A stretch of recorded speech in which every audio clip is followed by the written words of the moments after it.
तो आज हम लोग पढ़ने वाले हैं क्लास 12 का ज्योग्राफी का ऑल चैप्टर से सब्जेक्टिव क्वेश्चन। जैसा कि आप लोग जानते हैं कि हम लोग 9 वीडियो कंप्लीट कर चुके हैं और यह 10वां वीडियो है। अगर आप लोग उसको नहीं देखें तो जाकर देख लेना, क्योंकि बहुत ही ज़्यादा इम्पोर्टेंट है। ठीक है, क्योंकि देखना, क्योंकि अगर आप नहीं देखेंगे तो आपको समझ में नहीं आएगा जब एग्ज़ाम का टाइम में, तो इसलिए देख लीजिए। और यह वीडियो भी बहुत महत्वपूर्ण है, क्योंकि आप बोर्ड एग्ज़ाम से सीधे सीधे क्वेश्चन यही सबसे आएंगे, बाहर से कोई क्वेश्चन आता ही नहीं है।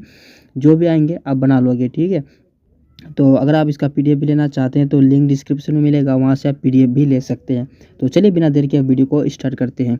सबसे पहले बोला जा रहा है क्या, मतलब कि 121वां नंबर में बोला जा रहा है, भारत के सबसे अधिक जनसंख्या वाले 5 राज्यों का नाम बताए। कितना राज्य का? 5 राज्य का नाम बताना है जो अधिक मतलब जनसंख्या वाले हो। इससे पहले 120 नंबर बता दिए हैं। ठीक है, चलिए तो इसका उत्तर लिखना है इसे। भारत के सबसे अधिक जनसंख्या वाले 5 राज्य के नाम क्रम से मतलब एक के बाद दूसरा। जैसे कि फर्स्ट नंबर में उत्तर प्रदेश, महाराष्ट्र, बिहार और पश्चिम बंगाल और आंध्र प्रदेश। इनकी जनसंख्या क्रम से, मतलब इसका जनसंख्या भी क्रम से है। तो देखते हैं, जैसे कि उत्तर प्रदेश का हो जाएगा 19.96 करोड़, और महाराष्ट्र का हो जाएगा 11.24 करोड़, बिहार का हो जाएगा 10.38 करोड़। ठीक है, और क्या बोलते हैं, पश्चिम बंगाल का हो जाएगा 9.13 करोड़, और लास्ट में आता है आंध्र प्रदेश का। ठीक है, इसका होता है 8.43 करोड़। तो ये सब जो कुछ चीज़ें हैं इसको ध्यान में रखना, क्योंकि क्वेश्चन पूछे जाते हैं। चलिए, और 122वां नंबर में पूछा जा रहा है क्या, सतलज गंगा के मैदान में संगम जनसंख्या के केंद्रित के कारणों का वर्णन कीजिए। क्या करना है? वर्णन करना है। देखते हैं इसका आंसर। सतलज गंगा के मैदान में पंजाब, हरियाणा, दिल्ली, उत्तर प्रदेश, बिहार और पश्चिम बंगाल स्थित है। कितना है? हरियाणा, पंजाब, हरियाणा, दिल्ली, उत्तर प्रदेश, बिहार, पश्चिम बंगाल, ये सब स्थित है वहाँ पर। और ये सभी सतलज ठीक है, समतल हो जाएगा। समतल मतलब उसके समतल मैदान में जिसकी मिट्टी उभर कर सदाबहानी नदियों द्वारा जल संसाधन उपलब्ध है, और उपयुक्त जलवायु के कारण कृषि और अधिक विकास हुआ। इसके अतिरिक्त सड़क, रेल एवं जल मार्ग विकसित है। पश्चिम बंगाल और पूर्वी छोर पर क्रमशः दिल्ली और कोलकाता के नगरीय और औद्योगिक क्षेत्र स्थित है। यही कारण है कि इस क्षेत्र में जनसंख्या का विशाल संकेंद्रण हो गया है। चलिए आगे देखते हैं। आगे पूछा जा रहा है क्या, जनसंख्या के घनत्व में दिल्ली सर्वप्रथम मतलब कि 9,340 स्थान पर, जिसके बाद क्रमशः पश्चिम बंगाल यानी 903 है, और बिहार 880, और उत्तर प्रदेश 690, पंजाब 484 और हरियाणा 477 का स्थान आता है। ठीक है, तो ये सब को थोड़ा सा ध्यान में रख लेना। तो चलिए, और 123वां नंबर में पूछा जा रहा है, प्रत्येक उत्तरोत्तर जनसंख्या में जनसंख्या का घनत्व क्यों बढ़ रहा है? जनसंख्या क्यों बढ़ रहा है? तो चलिए इसका कारण भी देख लेते हैं। प्रति इकाई क्षेत्र में व्यक्तियों की संख्या को जनसंख्या का घनत्व कहते हैं। प्रति इकाई क्षेत्र में व्यक्तियों की जनसंख्या का घनत्व कहते हैं। भारत का क्षेत्रफल 32.87 लाख वर्ग किलोमीटर है। ठीक है, वर्ग किमी है, और इसमें कोई परिवर्तन नहीं होता। इसमें मतलब जगह में कोई परिवर्तन होगा, क्षेत्रफल में कोई परिवर्तन नहीं होगा, और किंतु इसकी जनसंख्या उत्तरोत्तर जनसंख्या में बढ़ती जा रही है, मतलब जनसंख्या बढ़ रही है। अतः प्रत्येक उत्तरोत्तर में जनसंख्या का घनत्व भी बढ़ रहा है। और 1991 में 1991 में देश की जनसंख्या 84.63 करोड़ थी, और घनत्व 270 प्रति व्यक्ति किमी था। और 2001 में जनसंख्या बढ़कर कितना हो गया, 102.86 करोड़ हो गई, जिसके सफलतापूर्वक घनत्व बढ़कर 324 प्रति व्यक्ति वर्ग किमी हो गया। तो ये था। चलिए आगे पूछ रहा है क्या 24वां नंबर में गैरिसन या छावनी नगर क्या होता है, इसका क्या कार्य मतलब प्रक्रिया होता है, ठीक, इनका क्या प्रक्रिया होता है। चलिए इसका आंसर देखते हैं। इसमें बोला जा रहा है गैरिसन नगर को छावनी नगर भी कहा जाता है। इन सैनिकों छावनी में सैनिक और टुकड़ियाँ रहती है तथा इनके शस्त्रों के भंडार होते हैं, शस्त्र को भंडार होते हैं। और भारत में अम्बाला, जालंधर, मेहू,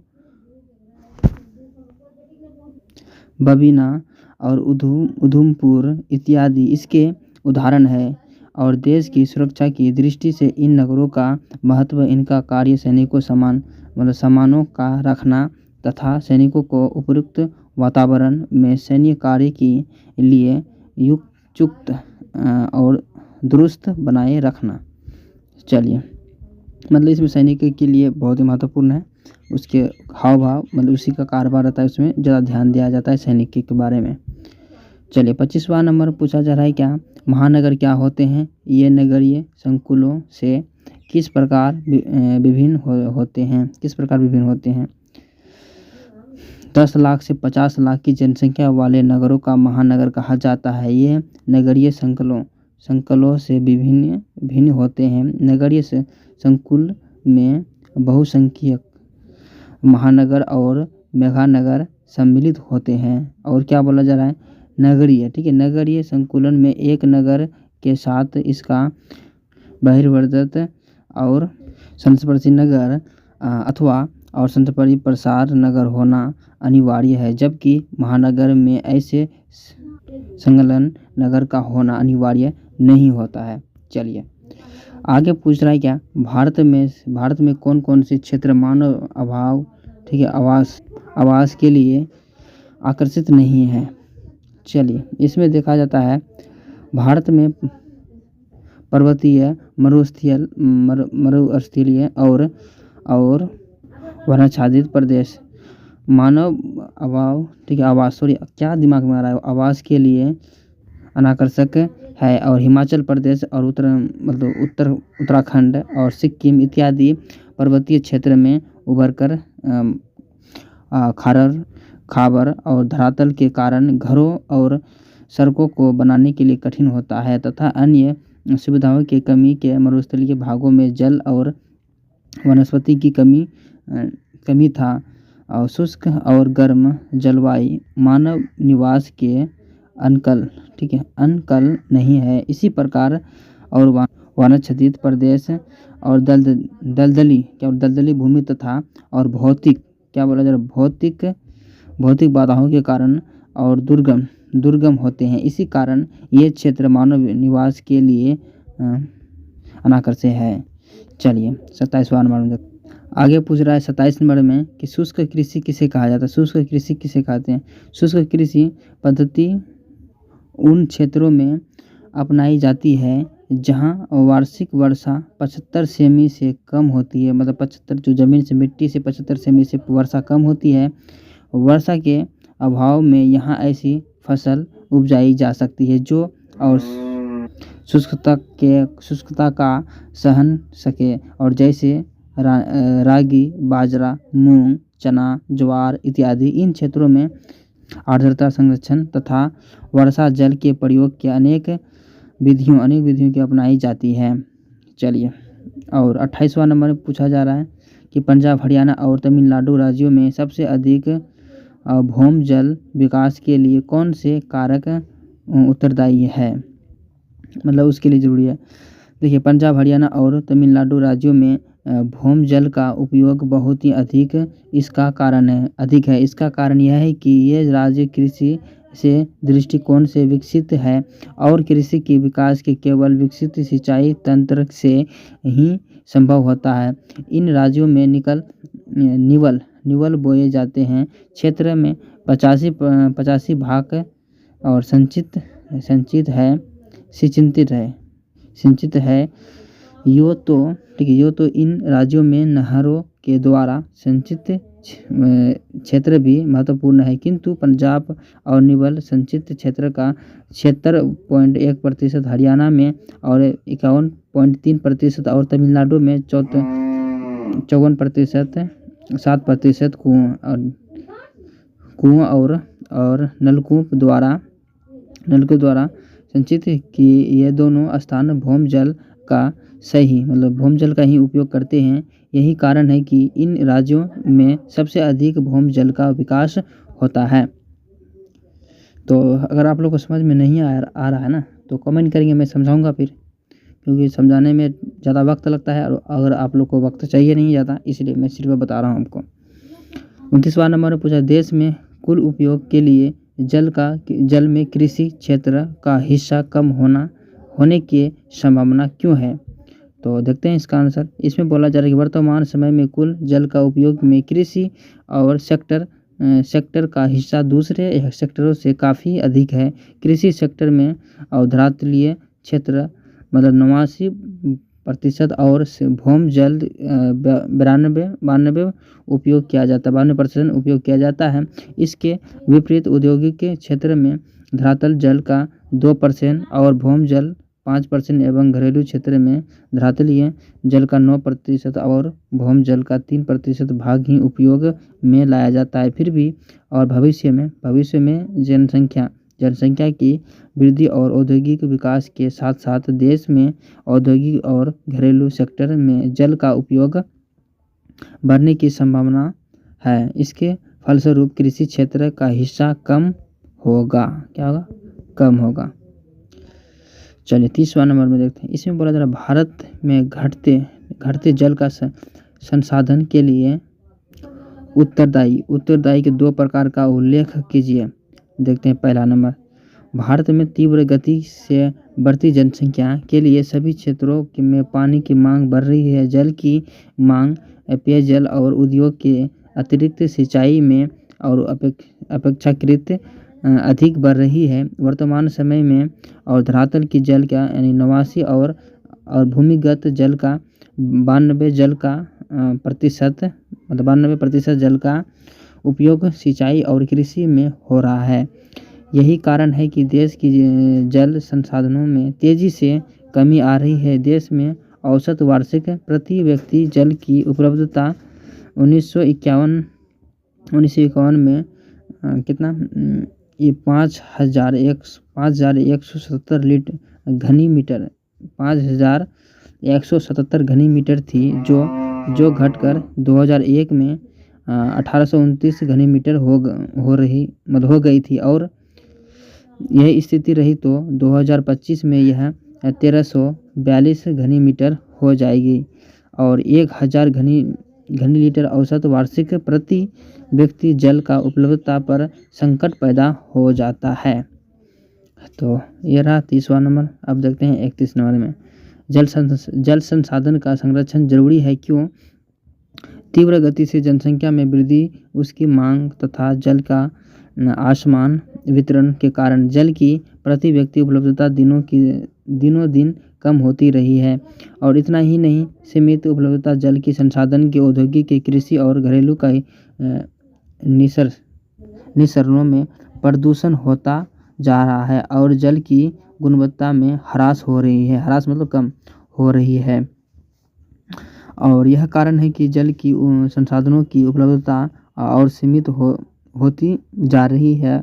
लगभग 90% जल का उपयोग सिंचाई के लिए होता है। भारत में लगभग सभी राज्यों में संचित क्षेत्र बढ़ाने की आवश्यकता है। ऐसे ही स्थिति में उपभोक्ताओं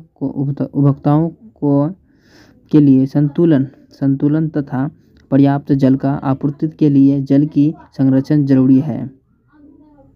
चलिए और 32 नंबर में चलिए आगे 32 नंबर में पूछा, बंजर भूमि तथा कृषि योग्य व्यर्थ भूमि में अंतर स्पष्ट करें। तो बंजर भूमि जानते हैं आप लोग कि बंजर भूमि ऐसी भूमि कर जिसमें कि खेती नहीं होती है। चलिए इसका आंसर देखते हैं। बंजर या ऊसर भूमि के अंतर्गत वे सभी भूमि सम्मिलित होते हैं जो व्यवहारिक दृष्टिकोण से कृषि के लिए अनुपजाऊ अनुपयोगी तथा बेकार है। और मतलब कि ये सब बेकार खेत होते हैं, ज़्यादा खाली भारी कर दिए क्वेश्चन में, लेकिन है कुछ है नहीं, समझ सकते हैं आप। प्रचलित प्रौद्योगिकी की मदद से कृषि की योग्य नहीं बनाई जा सकती है, जैसे बंजर पहाड़ी भूमि भाग, मरुस्थल और बिहार और इत्यादि। इसके विपरीत कृषि योग्य व्यवस्थित भूमि की निश्चित रूप से कृषि योग्य, किंतु जंगलों पौधे और घास के विकास के जल जमाव, मिट्टी का अपर्दन, अधिवास के अधिक दूरी इत्यादि के कारण ये पिछले 5 वर्षों या अधिक समय तक पथरी क्या बोले प्रति समझते हैं, जिसमें नहीं लगाता है प्रति, या कृषि रहित है। भूमि उद्धार तकनीक द्वारा उसे सुधार कर कृषि योग्य बनाया जाता है। तो ये सब रहता है इसमें। और इसमें तो आप लोग अंतर जानते हैं, सिंपल सा क्वेश्चन है। अगर प्लीज़ अगर आप लोग को समझ में नहीं आ रहा है, किसी बात का अगर परेशानी है तो कमेंट करेंगे आप। देखिए 13 नंबर पूछ रहा है क्या, पश्चिम बंगाल में जूट की कृषि का वर्णन कीजिए। जूट कृषि का वर्णन कीजिए। भारत की छाल वाही और रेशेदार फसलों के जूट सर्वप्रथम हिस्से, जिससे रस्सी, टाट, बोरा और गलीचा इत्यादि वस्तुएं बनाए जा सकते हैं। इसके पौधे 2-4 मीटर ऊंचे होते हैं। पौधे को काटकर बाद में पानी में सड़ाया जाता है और फिर उसके खाल अलग कर दिया जाता है और खूब पीटा जाता है, जिससे उसके रेशे निकल आते हैं। इसे रेशे की बिक्री होते हैं, इस कारण उसे नकदी फसल कहा जाता है। जूट उद्योग का यह कच्चा माल है, मतलब जो पटवा बोलते हैं ना, हम लोग पटवा बोलते हैं अपनी भाषा में, तो उसी को बोलता है, इसमें बोला जा रहा है। जूट उसमें कटिबंधीय मानसून और जलवायु का पौधा है। इसकी खेती के लिए 25 से 30 सेल्सियस डिग्री तापमान 100 से 200 सेमी वर्षा होना चाहिए और डेल्टाई मीटर की आवश्यकता होती है। जूट को सराहने के लिए तालाब या जलाशय आवश्यक है। और पश्चिम बंगाल में जूट की उत्पादन की सारी भौगोलिक आवश्यकताएं पूरी होती है और पश्चिम बंगाल में भारत में जूट का क्षेत्र कहा जाता है। देश की 2/3 जूट मतलब 3 भाग लगभग अकेला ही राज्य उत्पन्न करता है और इस राज्य के 4 लाख हेक्टेयर भूमि जूट पर उत्पादन होता है। मुख्य उत्पादन क्षेत्र भारत राज्य में पूर्वी भाग में हुगली नदी के किनारे स्थित है और मुर्शिदाबाद और दिनाजपुर दिनाजपुर कूच और बिहार हुगली 24 फरगना दाइया नदियाँ और जलपाई जुड़ी है और जलपाईगुड़ी, मालदा और वर्धमान और हावड़ा जिले जूट उत्पादन के लिए विख्यात है। तो ये सब था पटवा जिसे हम लोग कहते हैं। चलिए 34 नंबर में देखते हैं। 34 नंबर में बोला जा रहा है क्या, विवेशीकृत और फलोत्पादन एवं सब्जी वाली कृषि शहरों के निकट विकसित होती है। क्यों होती है इसका निकट मतलब करीब में? तो शहर में जनसंख्या की अधिकता के कारण फलों और सब्जियों की मांग अधिक होता है और सब्जी के शीघ्र खराब होने वाले कृषि उत्पादन अतः दूर से लाने पर इसके खराब होने का भय रहता है। इस कारण इनकी खेती शहर के निकट ही होती है, लेकिन आजकल यातायात की तीव्र साधनों के विकास के कारण इन्हें दूर से लाने के लिए भी सुविधा है और इनकी खेती शहरों से दूर भी होती है। फिर भी ताज़ा फल और सब्जी के लिए शहर और निकटवर्ती क्षेत्र पर ही निर्भर रहता है। चलिए 35वां नंबर देखते हैं। चलिए 35 नंबर में पूछा जा रहा है क्या, शुष्क कृषि तथा आर्द्र कृषि में क्या अंतर है? तो चलिए इसका आंसर देखते हैं। इसमें बोला जा रहा है कि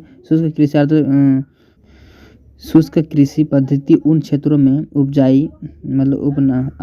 अपनाई जाती है जहां वार्षिक 75 से वर्षा 75 सेमी से कम है और वर्षा के अभाव के यहाँ ऐसे ही फसलों उपजाई जाती है जो शुष्कता सहन कर सकता है। और सेके जैसे रागी, बाजरा और मूंग, चना, ज्वार इत्यादि इन क्षेत्रों में आर्द्रता संरक्षण तथा वर्षा जल प्रयोग का अनेक विधियाँ अपनाई जाती है। और इसके विपरीत आर्द्र कृषि उन क्षेत्रों में होती है, मतलब अब आर्द्र कृषि उन क्षेत्रों में होती है जहाँ वर्षा ऋतु कौन सा ऋतु वर्षा ऋतु जल पौधा और ज़रूरत से अधिक होता है। इन क्षेत्रों में फसलों की उपजाई जाती है और जिन्हें पानी की अधिक मात्रा आवश्यकता होती है, जैसे चावल और जूट, गन्ना इत्यादि। चलिए 36 नंबर में पूछा जा रहा है कि भारत की कृषि की 3 विशेषताओं के लिखिए। 3 विशेषताएं आपको लिखना है। इसका विशेषताएं तीन विशेषताएं निम्नलिखित है। पहला नंबर में भारत की गहन निर्वाहक कृषि। चलिए दूसरा नंबर में हो जाएगा भारत के वर्ष में 3 और मौसमी फसल उपजाई जाती है और खरीफ फसल, रबी फसल दोनों से शायद और जायद हम समझते हैं, और खरी और रबी फसल। और 3 नंबर में हो जाएगा भारतीय कृषि के मुख्यतः वर्षा पर आधारित है, वर्षा पर ही ज़्यादातर भरोसा रखते हैं और उस पर ही काम करते हैं ज़्यादा। आगे पूछ रहा है क्या गन्ना की खेती के लिए आदर्श परिस्थितियों क्या होनी चाहिए। गन्ना की एक उष्ण कटिबंधीय फसल है। इसकी खेती के लिए आदर्श परिस्थितियों है। चलिए देखते हैं। 1 नंबर में हो जाएगा दीर्घकालीन लंबा टाइम होता है, ठीक है। और ग्रीष्म ऋतु जिसमें तापमान 21 से डिग्री से 27 डिग्री तक ही हो, 21 से 27 ही डिग्री हो सेल्सियस। और 2 नंबर में हो जाएगा कम से कम 150 सेमी से वार्षिक या सिंचाई का प्रबंधन हो, यानी कि पानी डाल सकते हैं 150 सेंटीमीटर सेमी। 3 नंबर में हो जाएगा पर्याप्त धूप और पाले से रक्षा। 4 नंबर हो जाएगा उपजाऊ दोमट या हल्की चिकनी मिट्टी होना चाहिए। 4 नंबर में हो जाएगा पर्याप्त रास्ते मजदूर, मतलब रास्ता भी इसके लिए होना चाहिए और मजदूर भी। चलिए 38 नंबर में पूछा जा रहा है कृषि सेक्टर में भारतीय श्रमिकों को सर्वाधिक अंश संलग्न में स्पष्ट करें। इसका आंसर है भारत का एक कृषि प्रधान देश है। कृषि भारत की अर्थव्यवस्था का आधार है। यही कारण है कि भारत की कामगार जनसंख्या का एक बहुत बड़ा हिस्सा कृषि से संलग्न है। कुल जीवी जनसंख्या का लगभग 58.2% कृषि मजदूरी, जबकि केवल 4.2% श्रमिक घरेलू उद्योगों में लगे हैं और 37.6% अन्य श्रमिकों में जो गैर घरेलू उद्योगों व्यापार और वाणिज्य विनिमार्ग तथा अन्य सेवाओं में कार्यरत है। कितना प्रतिशत? तो 37.6। चलिए 39 नंबर में पूछा जा रहा है 39 नंबर में उत्तरी भारत में सिंचाई के मुख्य साधन क्या है। उत्तरी भारत में मुख्य सिंचाई के कारण क्या है, मतलब सिंचाई का साधन क्या है। उत्तरी भारत में सिंचाई के मुख्य साधन नहर, कुआं और नलकूप। नलकूप जानते हैं, जो मशीन चलता है और नीचे से पानी उठाता है। इसमें नहर द्वारा सिंचाई का विशेष महत्व है और समतल और मुलायम चट्टान की उपस्थिति विस्तृत कृषि और उपजाऊ भूमि कम गहरा है। नदी से या अन्य जल स्रोत से जल का पर्याप्त पूर्ति के कारण उत्तर प्रदेश, पंजाब, हरियाणा, बिहार इत्यादि राज्यों में इन साधनों से सिंचाई होती है। अभी तो नलकूप नहीं होता है, अभी तो बोरवेल में चलता है। लेकिन 140 में पूछा जा रहा है क्या भारतीय कृषि के प्रमुख समस्याओं का उल्लेख करें। कृषि से समस्या का उल्लेख करने के लिए बोला है। भारतीय कृषि के अनेक प्राकृतिक, आर्थिक, सामाजिक और अवसंरचना संबंधी समस्या है। जैसे ग्रसित और प्राकृतिक समस्याओं में प्राकृतिक आपदा, बाढ़, सूखा, बाढ़ आपदा समझते हैं, जो भूकंप आता नहीं, ये सब आपदा ही हुआ, जल अभाव पड़ती है और बंजर भूमि, मिट्टी अपरदन, मिट्टी का अत्यधिक उपजाऊ आदि मुख्य आर्थिक समस्याओं के अंतर्गत किसानों की निर्धनता, अधिक उत्पादन लागत तथा कम उत्पाद मूल्य और उल्लेखनीय कृषि भूमि पर जनसंख्या का बढ़ता बोझ, भूमि सुखाड़ और कार्यक्रम का अप्रभावशाली और कार्यान्वयन, किसानों का और तिरस्कार आदि सामाजिक समस्याओं में सिंचाई, उत्तम बीज और रासायनिक खाद और ऋण सुविधा भंडार तथा व्यवस्थित बाजार की कमी अवसंरचना संबंधित समस्याएं हैं। तो ये था आज का वीडियो आप लोगों को कैसा लगा? कहीं पे कुछ भी दिक्कत हो कमेंट करेंगे, और अगर आप लोग को समझ में नहीं आया ना, तो यही वीडियो को अगर मैं अच्छा से बनाता, मतलब कि पूरा तरह समझा के, तो लेट ज़्यादा लगता आप लोग को। वैसे भी आप लोग समझदार तो है ही, ज्योग्राफी में उतना क्या समझाना, आप भी समझ सकते हैं एक बार पढ़ने के बाद। चलिए मिलते हैं नेक्स्ट वीडियो में, तब तक के लिए बाय।